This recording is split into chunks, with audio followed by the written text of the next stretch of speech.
যুদ্ধের উত্তাপ, কূটনীতির দাবা আর পরমাণু শক্তির দড়ি টানাটানির মধ্যে মধ্যপ্রাচ্যের আকাশে ফের জমাট বাঁধছে অস্থিরতার কালো মেঘ।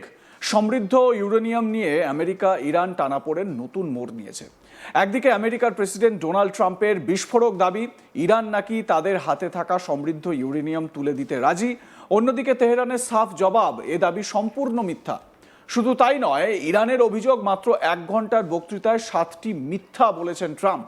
যুদ্ধের আবহে এই পাল্টাপাল্টি বার্তা এখন আন্তর্জাতিক রাজনীতির কেন্দ্রে। মধ্যপ্রাচ্যে যুদ্ধের আগুন পুরোপুরি নিভে যায়নি, বরং তার নিচে লুকিয়ে থাকা আঙ্গার আরও জ্বলন্ত হয়ে উঠছে। যুদ্ধবিরতির মাঝেই শুরু হয়েছে নতুন মনস্তাত্ত্বিক লড়াই, আর সেই লড়াইয়ের কেন্দ্রবিন্দুতে সমৃদ্ধ ইউরেনিয়াম। সম্প্রতি এক জনসভায় দাঁড়িয়ে প্রেসিডেন্ট ডোনাল্ড ট্রাম্প দাবি করেন ইরান নাকি তাদের পরমাণু কর্মসূচি অনির্দিষ্টকালের জন্য স্থগিত করতে রাজি হয়েছে। শুধু তাই নয়, তেহরান তাদের হাতে থাকা সমৃদ্ধ ইউরেনিয়ামও আমেরিকার হাতে তুলে দিতে প্রস্তুত। এমনই বিস্ফোরক মন্তব্য করেন তিনি।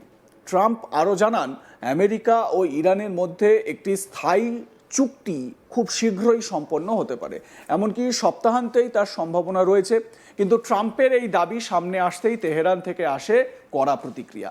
ইরানের বিদেশ মন্ত্রণালয়ের মুখপাত্র ইসমাইল বাঘেই রাষ্ট্রীয় টেলিভিশনে স্পষ্ট ভাষায় জানিয়ে দেন, ইরানের সমৃদ্ধ ইউরেনিয়াম সম্পূর্ণভাবে তাদের নিজস্ব নিয়ন্ত্রণে রয়েছে এবং কোনো বিদেশি শক্তির কাছে তা হস্তান্তরের প্রশ্নই ওঠে না।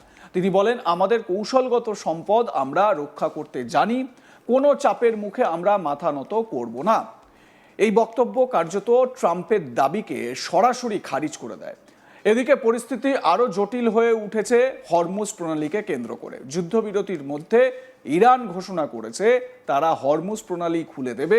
এই ঘোষণার পরই আন্তর্জাতিক বাজারে অশোধিত তেলের দাম দ্রুত নেমে আসে, কারণ এই প্রণালী দিয়েই বিশ্বের একটি বড় অংশে তেল সরবরাহ হয়। তবে এখানেই তৈরি হয়েছে নতুন দ্বন্দ্ব। ইরান প্রণালী খুলে দিলে, মানে স্ট্রেট অফ হরমুজ খুলে দিলেও আমেরিকা এখনও সেখানে তাদের অবরোধ বজায় রেখেছে বলে জানা যাচ্ছে। ফলে প্রশ্ন উঠছে, এই যুদ্ধবিরতি আদৌ কতটা কার্যকর। ইরানের বিদেশমন্ত্রী আব্বাস আরাকচি জানিয়েছেন 21শে এপ্রিল মধ্যরাত পর্যন্ত হরমুজ প্রণালী খোলা থাকবে।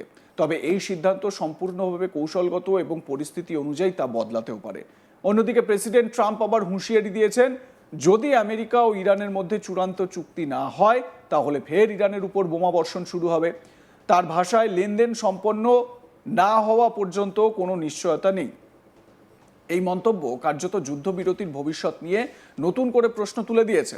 এদিকে ইরানের সংসদের স্পিকার মোহাম্মদ বাঘের গালিবাফ সরাসরি আমেরিকাকে হুঁশিয়ারি দিয়েছেন। তিনি বলেন, যদি হরমুজ প্রণালী আমেরিকার অবরোধ বা হরমুজ প্রণালীতে আমেরিকার অবরোধ জারি থাকে তাহলে ইরানও পাল্টা পদক্ষেপ নিতে বাধ্য হবে। এমনকি প্রণালী আবার বন্ধ করে দেওয়ার কথাও স্পষ্টভাবে উল্লেখ করেন তিনি। তার আরও দাবি, আমেরিকা যুদ্ধক্ষেত্রে যেমন মিথ্যা বলছে তেমনি কূটনীতির টেবিলেও একই কৌশল নিচ্ছে। গালিবাফ বলেন, এইসব মিথ্যা বলে তারা যুদ্ধ জিততে পারেনি, আলোচনাতেও কিছু অর্জন করতে পারবে না। সবচেয়ে চাঞ্চল্যকর অভিযোগ, মাত্র 1 ঘন্টার মধ্যে 7টি মিথ্যা বলেছেন ট্রাম্প। যদিও ঠিক কোন কোন বক্তব্যকে তিনি মিথ্যা বলেছেন তা স্পষ্ট করেননি গালিবাফ। এই উত্তপ্ত পরিস্থিতির মধ্যেই শুক্রবার অ্যারিজোনায় এক অনুষ্ঠানে বক্তব্য রাখছিলেন ট্রাম্প। ঠিক সেই সময়ই সোশ্যাল মিডিয়ায় পোস্ট করে গালিবাফ জানিয়ে দেন, যদি অবরোধ না ওঠে তাহলে হরমুজ প্রণালী আর খোলা থাকবে না। তিনি আরও স্পষ্ট করেন, এই প্রণালী দিয়ে যাতায়াত কোনো স্বাধীন পথ নয়, বরং এটি একটি নিয়ন্ত্রিত করিডোর এবং এর জন্য ইরানের অনুমতি বাধ্যতামূলক। যুদ্ধক্ষেত্রের বাইরে এখন তথ্যযুদ্ধই সবচেয়ে বড় অস্ত্র। কে সত্য বলছে কে মিথ্যা তা বোঝা কঠিন হয়ে উঠছে আন্তর্জাতিক মহলের জন্য। তবে একটি বিষয় স্পষ্ট, এই সংঘাত এখনো শেষ হয়নি। 21শে এপ্রিল পর্যন্ত যুদ্ধবিরতির সময়সীমা যত এগিয়ে আসছে ততই বাড়ছে অনিশ্চয়তা। চুক্তি হবে নাকি ফের শুরু হবে বোমাবর্ষণ, সেই উত্তর এখনো অজানা। বিশেষজ্ঞদের মতে, সমৃদ্ধ ইউরেনিয়াম নিয়ে এই টানাপোড়েন শুধু কূটনৈতিক ইস্যু নয়, এটি সামরিক ভারসাম্যের প্রশ্ন। কারণ এই ইউরেনিয়ামই ভবিষ্যতের শক্তির উৎস, আবার একই সঙ্গে সম্ভাব্য ধ্বংসের হাতিয়ার। ইরান স্পষ্ট করে দিয়েছে তাদের কৌশলগত সম্পদ তারা কোনোভাবেই ছাড়বে না। অন্যদিকে আমেরিকা চাপ বাড়িয়ে যাচ্ছে, এই পরিস্থিতিতে মধ্যপ্রাচ্য কার্যত এক বিস্ফোরণের প্রান্তে দাঁড়িয়ে। যুদ্ধ থামার কথা ছিল, কিন্তু তা থামেনি, বরং নতুন রূপে, নতুন ভাষায়, নতুন কৌশলে যুদ্ধ চলছেই। এখন নজর 21শে এপ্রিল, এই দিন ঠিক করবে শান্তি ফিরবে নাকি যুদ্ধের আগুন আরও জ্বলবে। ইতিমধ্যেই দুই গ্রিক জাহাজ নিসোস কেরোস এবং মিনার্ভা ইভরুপি আটকে গিয়েছে, মানে তাদেরকে আটকে দেওয়া হয়েছে। এই দুটি জাহাজে মোট 83 লক্ষ ব্যারেল তেল আছে, যা হরমুজের গলফ পার হলে বিশ্বের তেলের বাজারে তোলপাড় সৃষ্টি করতে পারত। জানা গেছে 28শে ফেব্রুয়ারি থেকে এই প্রথম একদিনে হরমুজের চ্যানেল দিয়ে এত বিপুল পরিমাণ তেল প্রবাহিত হওয়ার কথা ছিল, কিন্তু এখন এই পরিকল্পনা যেন স্থবির হয়ে গেছে। জাহাজের মালিকদের বরাত দিয়ে জানা যায়, শুক্রবার ভোর রাতে রেডিও বার্তা পৌঁছেছে। বার্তায় বলা হয়েছে হরমুজ পারাপারে ইরানের নৌবাহিনীর অনুমোদন আবশ্যক। এই মুহূর্তে সমুদ্র যেন এক যুদ্ধক্ষেত্রের মতো, যেখানে নীরব হুমকি বাতাসে ভেসে বেড়াচ্ছে। প্রত্যেক জাহাজ, প্রতিটি ক্রু যেন একটি যুদ্ধে দাঁড়িয়ে আছে, নীরব, সজাগ, কিন্তু অনিশ্চিত ভবিষ্যতের মুখোমুখি। বিশ্বের গুরুত্বপূর্ণ জলপথে এই নাটকীয় মোড় যুদ্ধের সম্ভাবনা এবং তেলের রাজনৈতিক দৌড়কে নতুন মাত্রা দিয়েছে। হরমুজের প্রান্তে দাঁড়িয়ে এই 4 জাহাজের লড়াই শুধু সমুদ্র নয়, বিশ্ব অর্থনীতির নিয়ন্ত্রণের জন্যও খুব গুরুত্বপূর্ণ। সমুদ্রের এই গর্জন যেন আগামী ঝড়ের আগেই সতর্কবার্তা পাঠাচ্ছে। যুদ্ধের ছায়া শুধু ভূখণ্ডে নয়, জলেও পৌঁছেছে।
স্বাভাবিকভাবে এই হরমুজ প্রণালী বা স্ট্রেট অফ হরমুজই এখন সারা বিশ্বের এখন দৃষ্টি আকর্ষণ করে রেখেছে নিশ্চিতভাবে। এবং এটাও দেখার একটা বিষয় যে এই যে বাণিজ্য পথ বা তেল প্রবাহের অন্যতম গুরুত্বপূর্ণ একটি পথ, এটাই পশ্চিম এশিয়ার যুদ্ধের এই মুহূর্তে চালিকা শক্তি। এবারে ইরান অবশ্যই চাইবে যে তাদের ওপর যে আক্রমণ ইউএসএ নামিয়ে এনেছে, সেই আক্রমণ বা সেই হামলাকে বন্ধ করতে হরমুজকে যদি একেবারে আটক করে দেওয়া যায় বা আটকে রেখে দেওয়া যায়, তাহলে কিন্তু সেটা কাজ করবে এবং যেটা করছেও। কারণ ডোনাল্ড ট্রাম্পের মতন খ্যাপাটে একজন প্রেসিডেন্ট, তিনি আলোচনার টেবিলে আসছেন। ইরান 24 ঘন্টার মধ্যে আবার পাল্টি খেয়ে বলেছে হরমুজ প্রণালীকে বন্ধ করে দেওয়া হলো। আপনাদের মতামত কি জানাতে ভুলবেন না। দেখতে থাকুন আজ তাক বাংলা, সাবস্ক্রাইব করুন আমাদের ইউটিউব চ্যানেলটি।